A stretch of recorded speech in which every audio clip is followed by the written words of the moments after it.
Welcome to another exciting episode of the Andre The Beast Crayton Show. Another exciting show, and definitely another exciting guest. Today, we're going to visit in the mind of a beautiful bodybuilder, beautiful woman, very smart young lady, all the way from Nebraska. We're going to talk to Kelly Batchelder today, and she's going to share with us how coming out of addiction and really restructuring her way of life. But not only that, what it must be like to actually relapse.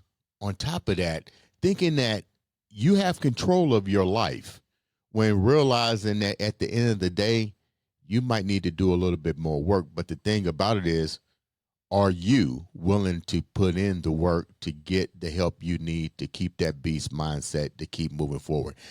She's definitely done that. That's welcome to the show, Kelly Thank you. What's the last name? Batchelder. Batchelder to the show. How are we doing, Kelly? Okay. How many times have I tried to get that last name? That's okay. That happens to me all the time, so you're not alone. So thank you so much for taking time to come on the show, Kelly. So Kelly, Sure. tell the viewers a little bit about you before we get into your journey. I'm a 53-year-old mother. I have a 16-year-old. I am currently training. I'm qualified for a national level master's as I'm 50 and over because I'm 53 years old. Um, in July, the Universe show in New Jersey. Don't have a date yet. I think it's coming out January 1st, but that's what I'm currently um, training for with my coach and trainer. So, Now, when we was talking earlier, you shared with me such a beautiful journey of going into an addiction of alcohol and the relapse and you putting yourself into the hospital. How did all of that take place in your life? How did all that come about? well, I would say the majority of my drinking was through 2016, and I was basically just trying to process an enormous amount of trauma that happened in my life during a short period of time, and I just turned to alcohol and started drinking excessively. I was up to almost, and you probably can't tell from here down, but I'm actually a very small person. I'm barely 5'4". I was maybe 107 pounds at the time, drinking almost a 750 of vodka every day within a 24-hour period. And so yeah, with that excess of alcohol, I put myself into the hospital with lethal levels of alcohol in my blood. It's a miracle I'm even here. um I took it upon myself to go to inpatient rehab. I was in inpatient rehab here in O'Neill, Nebraska, at Valley Hope for a Kelly, month. didn't mean to cut you off. Let's go back a minute. How old were you when all this stuff happened, and what were the trauma effects that you was dealing I with think that I led to was that? I would have been 46-ish, 45 or 46, and during that time I was divorced from my ex-husband, but he was stalking and harassing me. My mother was on life support. She had COPD. My dad was diagnosed with cancer. My really nice show jumper died. My dog died. My grandma died. And I was just finishing up grad school, which I'm on the forensics. I'm in the Forensics Honor Society, by the way. So it's a Congratulations. miracle. I thank you. So just during that time period, I just had a lot of the trauma thrown at me, and the instead of seeking help or Mhm. finding a healthier outlet to deal with that, I turned to alcohol, and it was specifically vodka, So the and trauma was then basically induced. I make sure I'm following you so the audience can get a clear understanding. The mhm. trauma wasn't anything to do verbally or abusive in a relationship. It was more so, if I'm hearing you right, the back to back losses of family members in your from your mom, Yeah, your it was dad. mostly that, but my ex-husband at the time was still harassing me via phone. He was stalking me. I had to end up putting a protection order on him. Um I mean that was probably it was just part of the whole umbrella of things that were going on in my life at that time, but yeah, I mean processing grief with that many deaths and diagnosis, and that was probably the biggest catalyst of why. Did you have a family support system outside of your mom and dad? You had brothers I and do, but sisters? culturally, we just don't talk about stuff like that. I mean, my family's very small, and I felt like I Were you the didn't have youngest of the time, I house? wasn't validated, Are my you the youngest? reality was Are you the youngest? questioned all the time. Are you the youngest in your house, in your family? Yes, I'm the youngest daughter, yeah. So were you able to, I mean, with that much loss of family members and dealing with a crazy ex, I mean, you literally had nobody you can go to? I mean, not within the family because, and granted, this is from a perspective of how I felt. I mean, my reality and maybe someone else's in my family's reality might be two completely different things, but, um, I kind of, even in that state, ended up having to take care of, all of things for my father. I mean, he just kind of froze and didn't really know what to do. So, I had to take care of, I had a lot of burden on me at the time too, because no one was stepping forward to take care of financial issues or, Hmm. things that needed to be done after people pass on. And I have a brother that's 6 years older than me. He barely even saw my mom in the hospital, let alone took care of anything after she died. So I just had a lot of pressure as because I've always been like the responsible one, even though I'm the Yeah. youngest. So What about I was school? I mean, I didn't mean to cut you off, but what about school? You have I was telling you, my daughter wants to study what you did for just forensic science. I mean, that's a lot yeah, of and pressure, on you yeah, as well. How so was you doing in school? I had graduated before I went to rehab, but that's during my tenure as a grad student, and I graduated with a 3.97 GPA. I was probably intoxicated almost every day. There's no That way you was intoxicated while in that yes, kind of I field. was. Absolutely Man, was. that's crazy. Yeah, I mean, I was functionally intoxicated because I had to maintain enough alcohol in my system just to function, because if I slowed down drinking, I would immediately feel it or start shaking. I mean, I was extremely addicted to alcohol. But it seemed Um like going to school, people would smell that you're oh yeah, they all intoxicated. they all knew, but when you're a grad student, I mean, no one saw me do it. No one, I mean, so it was, you know, I- people knew, but it was never brought up because my GPA You were was, still making the grades, so who cared? yeah, I mean, my GPA was fantastic. I was functioning. Why vodka? Yeah. Out of all the beverages. I don't know why. I mean, I don't know. It was just my poison of choice. So Now, I let me don't go know. back a minute. Let me go back a minute because I'm trying to put these pieces together. I'm listening. Okay. Believe me, I'm listening. So Okay. all of this started around what age?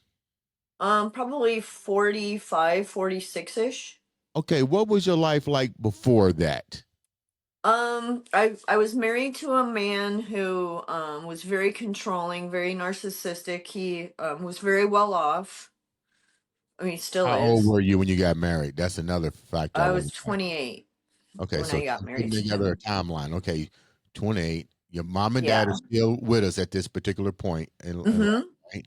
Okay, Mm-hmm. And Were they sick? And Were they sick at this time?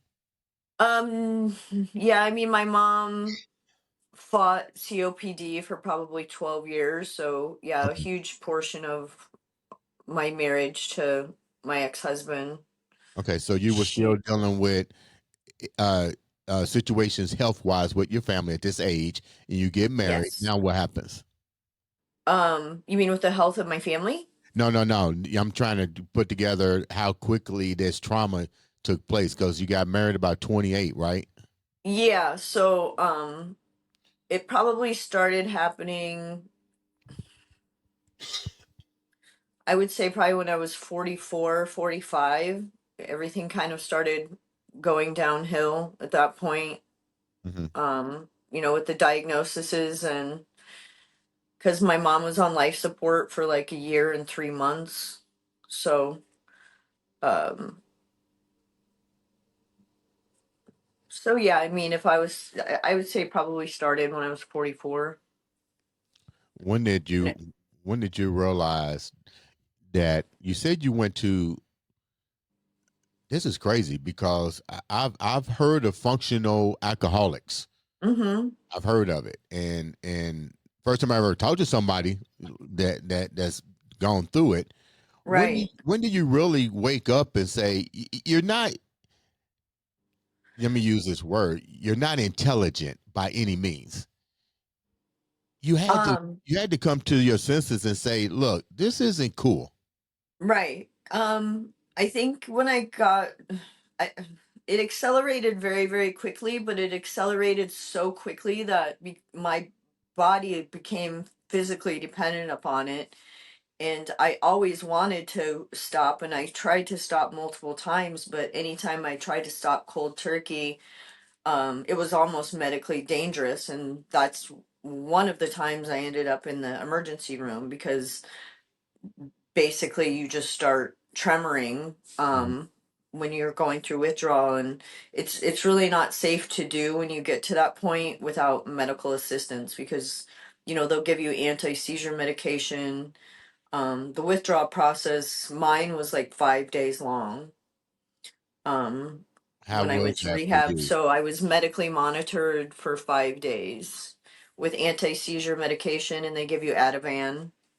um Did you tell them that you have been consuming large amounts of yes. alcohol, and Hmm.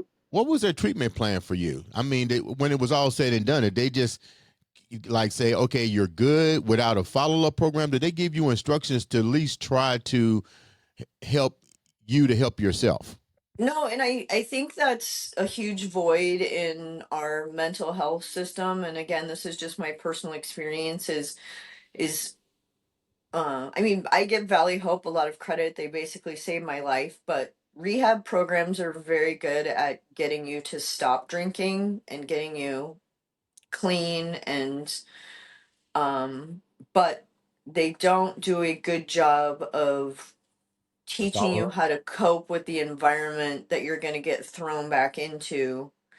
um and they say go to AA, go to AA. Well, I mean, for me, I went to AA after I got out, and it is helpful, but going forward, after that I chose not to, and my own personal reasons. And I'm not knocking AA. I mean, if anybody, if that helps them, great. But me personally, my heavy drinking was such a small part of my life that I didn't want that to be my identity. And I kind of feel like the people that go to AA, and granted, I'm not knocking AA at all, but I almost feel like that's become their identity, and I wanted something else to be my identity, which is another reason why I got into bodybuilding. Uh, Is Let me hold that. I'm not going to be this perpetual victim, and I mean, bless their hearts, like I'm not. But when you go to meetings, I mean, it's a lot of, sure, there, it's healthy to talk about your life and what's going on and what made you drink, but at some point for me, I just said no. I just don't want that to be a part of my life anymore. I'm not going to be a perpetual victim.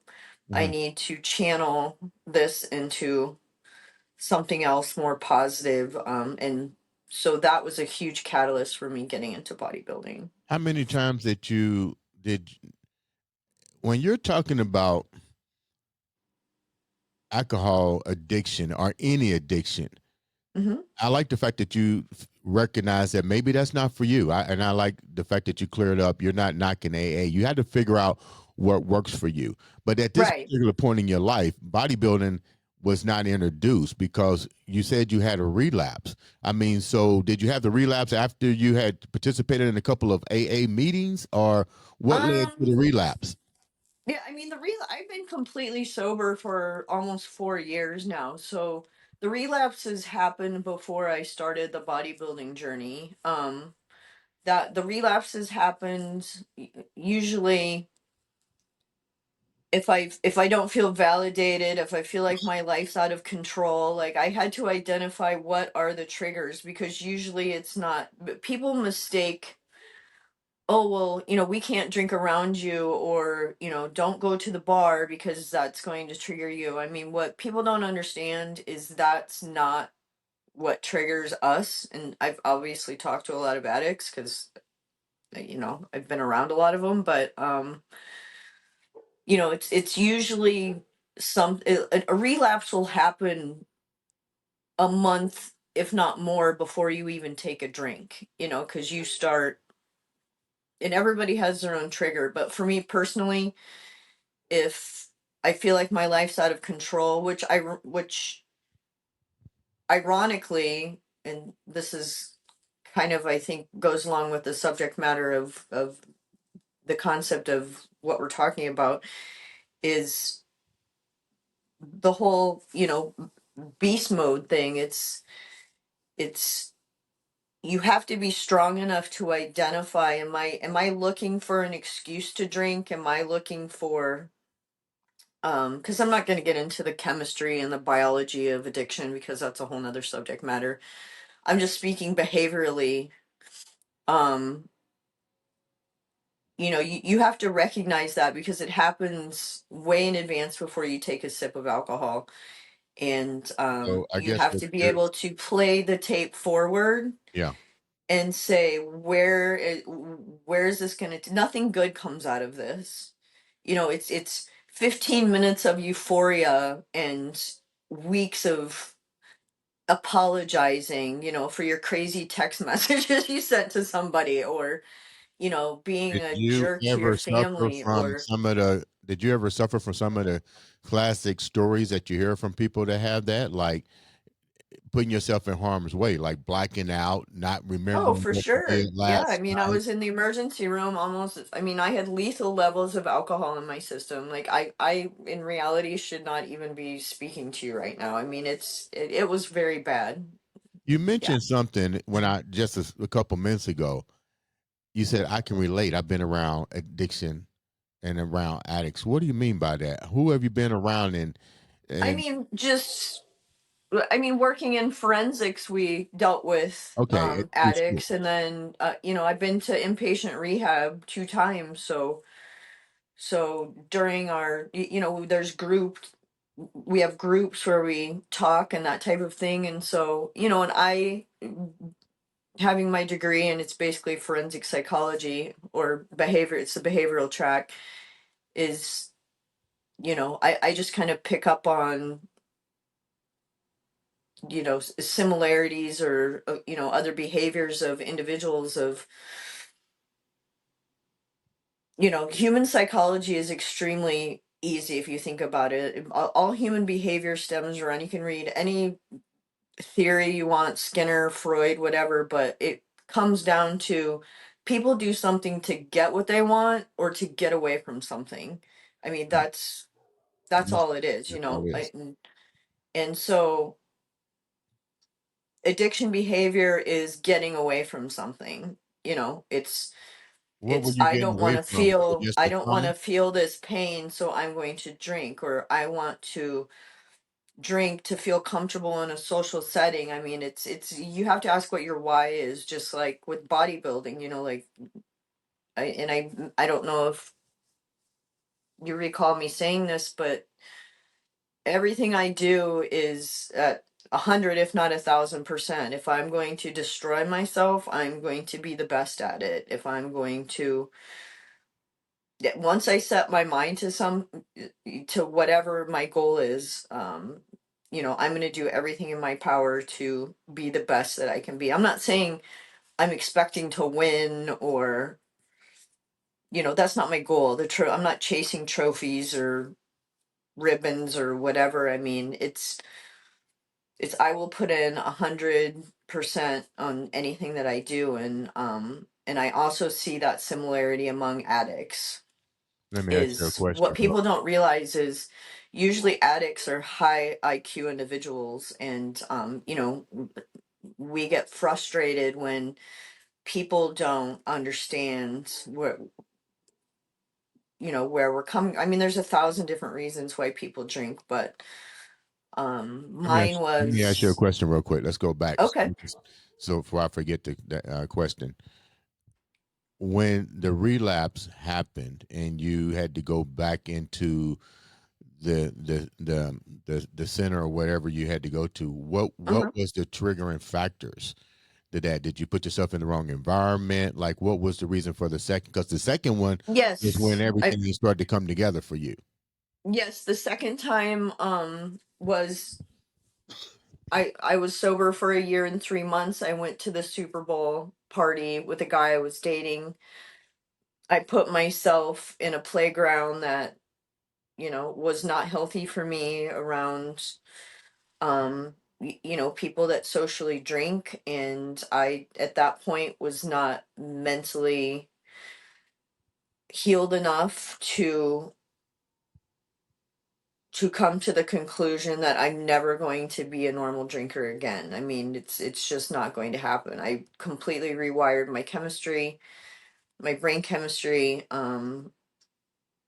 when I drank excessively, and so I put myself in a situation or a playground, which is another thing you have to avoid to stay sober, and and then, like I said earlier, just being around alcohol is not a trigger, but I was trying to convince myself at that point, it was still really early in my sobriety, that I didn't have a problem before. I can go back to drinking normal again. So I feel like addicts, I mean, if you can stop cold turkey and never drink a drop again, I mean, all the power to you. I have a lot of respect for those people, but many addicts have to figure out that they're never going to be able to drink normal again, and relapse, as they say, it is and can be a part of sobriety, because you almost have to realize that you just can't drink normally again, and sometimes you have to drink to realize that it's it's never going to be a healthy situation for you. So Now you have to make a decision on, like you said, going all in to destroy yourself or mhm, all in to win. You decided to right, win. You have a son that's getting ready to almost pretty much an Olympic candidate level son, as well as stepchildren. Now's the time to get your life in order. What are you? What right. now? What was the tools that you put in place to allow that to happen? I think I just rechanneled it into not being so reactive to other people's behavior, that I have no control over what other people do, only I have control over myself. That took a lot of self-reflection and a lot of self-work. And I would say a huge catalyst for me becoming sober is mostly for my son. Like, bless his heart, he's been so understanding through my whole journey of, I mean, he'll even say, if I was married to dad, I would have drank myself to death too. I mean, he's an amazing kid. But I think the lesson that you teach children, especially in my journey, is, I mean, how powerful, and I know I'm patting myself on the back, but how powerful is that for a kid to see? He knows I almost died. He was 5 years old when that happened. Um, and he has completely seen me turn my life around, and he has said to me, he's been to my competition, and I'm so proud of you. So I think that lesson to the addiction issue, I hope ends with me, because it does run in my family. And he'll never forget that. Mm. I'm proud So, of you too that oh well, thank you. you've recognize. I think what you said makes perfect sense, and I think a lot of people need to. I think we all do this in real life, but don't subconsciously know it. We're either all in, or we're all for either destroying ourselves, or we're all in for making ourselves better. Right, There is no in between. right. I think the in between happens when you get in that stuck place and you go, I don't know which direction to take, and now Mm-hmm. but you was in all three of those directions and decided to move forward. Now you're Right, getting into bodybuilding. Bodybuilding kind of like was the new AA for you, so to speak. right, exactly. Uh, Mm-hmm. how did all that come about? I had a couple girlfriends that in the past had competed in it, and they just kind of encouraged me one day and said, you have an ideal build for this sport, and you should consider doing it. And so I did a lot of research on it, went and watched a couple shows, kind of looked at how discipline is the diet, the food, the whole process of prep and peak week. I mean, I had to know everything before I dove into it, and once I did, I thought this is completely right up my alley, because um it gave me a light at the end of the tunnel, or a goal to focus on. And I have blinders on when I side blinders on when I have a goal in mind. And so y- alcohol isn't even an option at this point, because So let I've me ask seen what the other side looks like. The eating. let me ask you a question, Kelly, because you Sure. said something. You mentioned things that put you into that state of alcohol addiction, Mm-hmm. and Mm-hmm. one key word that you said was validation. I Mm-hmm. know from being a professional bodybuilder, it's hard to get validation because you might have 10 people judging you and you Right. do not win. So the validation is either, like you said, you're not going there to chase trophies and so forth, but it does sharpen you. It makes you get better and better and better. For sure. At least you I, should get better and better and better. And then there's some athletes that, their career may just stop here. So my right. question is, because you use this word, and I want to clarify this, the validation, Mm-hmm. how strong is your will? And I know this is hypothetical, but just say Right. bodybuilding becomes something that no longer interests you anymore because Mm-hmm. validation of the gold expectation is not met. Right. Everybody wants to get that pro status, but what if that never happens? I mean, what about the what if factor? Are you strong Right. enough now, or is there something in place to say, okay, if this journey doesn't manifest the way I want it to be, Mm-hmm. am I ready? What's next for me to keep going so I don't result back into that bottle? Yes, and that's a fair question. And actually, I have thought about that, and I think that I'm taking this journey from a extremely healthy, mentally strong aspect. Is that I know that there's going to be an end to this career, and what I've kind of done through self talk, if you will, is what I've learned from this journey of I mean, just the health aspects of it, of how much better I feel. And it doesn't have to be on, I don't have to be on a stage or judged or whatever. I mean, just the mere fact of going to the gym, and which I would continue going to the gym, and in, you know, leading a healthy lifestyle, because,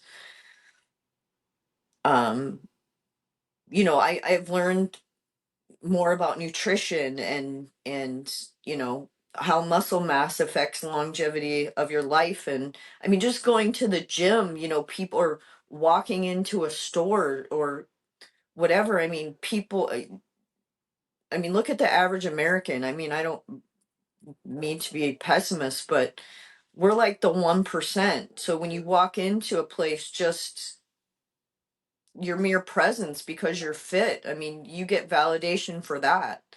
Mm. And to me, that'd be and plus I'm super internally driven too, so I feel like as long as I maintain that, I don't have to be on a stage or critiqued by judges to fill my worth. My worth comes in my son being proud of me for staying sober and leading a healthy lifestyle now. My Mm. worth comes from going to the gym and um I get asked questions all the time at the gym because people are like, oh, what do you eat, what do you and the attention's nice, but that's part of the validation is your hard work is recognized just on an everyday basis. It doesn't have to be. So, what's your end game before we wrap up? And thank you for I coming feel on the like show too. my end game is to just kind of maintain this healthy lifestyle and focus on nutrition and my health and just my journey alone has influenced my husband, my kids. I mean, my son has always been an athlete, but he started eating better. My stepdaughter started eating better and working out. Once my husband started meal prepping, and he's not competing, but he that carried over to his workplace because people saw his body change. So so the ripple effect of just my choices has been huge. So that's kind of my end game, is not only to maintain this vision of health. I mean, I always can't be in competition mode, but I mean, that's enough for me because there's so many people that just my choice of doing this has affected. And I hope that that's the end game, that I just, and it's not even really an end game. It is, I hope it's like a continuum The across rip, the board of, I like I just keep, because the more I age, the, you know, you're doing the ripple effect. I like that. yeah, exactly. Yeah. So I think that's kind of my end game, is my ripple effect. So, Now, let me ask. Before, I'm gonna ask one more question before we wrap up. And like I said earlier, okay, I don't know if you heard me. I wanted to say thank you for taking time out to come on the show. of But course. my last question is: the degree you got is very, the grade level, and you was doing this while intoxicated. Are you? Yes. Yeah. Are you in this field? Are you in the field that you I struggled with? am not anymore. I quit in 2018, and that had to do with my decision to stay sober. Because when you write reports on, because in forensics, especially in the Midwest, there isn't very many forensic psychologists available, and I worked for Dr. Kirk Newring, who is a PhD. And he's brilliant, by the way. I can't say enough good things about him. He's nationally known. But that's a very dark place to be, because you're dealing with deviants 24/7. And I just made a choice to not stay in that field anymore because it's not mentally healthy for me. I do help people on occasion with threat assessments. What's a threat Because that was assessment? my specialty. Like if somebody's behaving badly at work or threatening to bring a gun or bringing a Okay. gun to school or something like that. Like I've done consulting work off of I mean, just on an individual basis. I don't work with Dr. Newring anymore, but um part of forensics is you have to look at what the attorneys bring you. And sometimes if people video what they do, and we're all adults here, especially when it involved children, you can't pick and choose what cases you take. You take what the county or the state gives you. Yeah. And if they give you discovery from the case that you're working on and it's a video, you have to watch it. And I just didn't feel like that industry was good for me to stay sober. You know So what? I like the way that you clarified that because I think a lot of people need to understand that you recognize, and that's not a so much of a trigger, but it could cause you later stress that you right. didn't want. And I think a lot of people may not even analyze it the way you did and say, and I don't know. Like I said, I'm not, I've never really been around addicts. So, but I'm thinking, Mhm. wow, that's a key question to ask somebody. Like, Right. could your job be a trigger? Could you be a disservice Absolutely it to was. your Hmm. your job? Do you have any regrets about going after that degree and putting so much work in it to realize that your particular job title that you would have had that you spent Hmm. all of this time for could actually be your coffin sealer?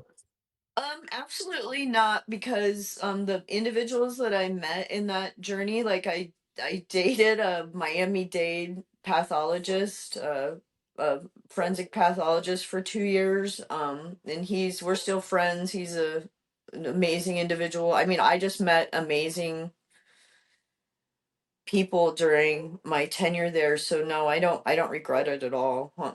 And I learned so much about human behavior, and yeah, I don't regret it at all. But in reference to you're talking about your daughter getting into it, I mean, it's a lot of ugly. So, What do you mean um we say a lot of ugly? What is I that? mean, it's just I think with all of the TV shows that were out, like Forensic Files and um m- the Miami CSI show and all of it, it's not so popular now, but it's not as glamorous as it appears on the Hollywood screen. And it's it, it will get to you.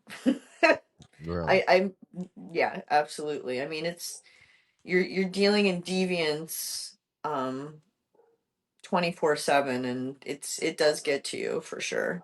And you know I'm glad you shared that with me. yeah. I passed I the mean, I'm not discouraging her by any means. I mean, I just, when I went into school, I was thinking, like, oh, Jeffrey Dahmer and, the serial killers and, John Gacy and all those guys, which is, that to me is simple. I mean, that doesn't affect me as much as, uh, some of the, like, we have a high level of pedophilia in because we have the army base, or I'm sorry, the Air Force base here, and it seems like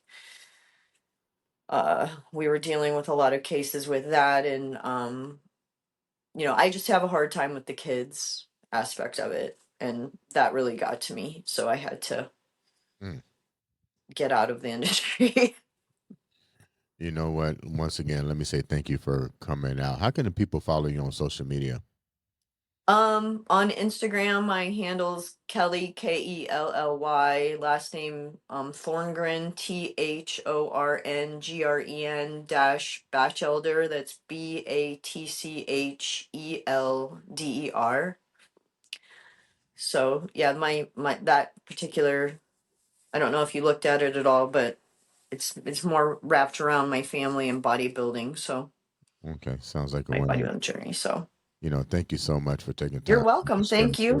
Thank you great for taking the story. time. Guys, make sure you like, subscribe, follow, click that button. All it takes is a click of a button to change your life, or more importantly, change the life of somebody else. This has been another exciting episode of the Andre the Beast Crayton Show.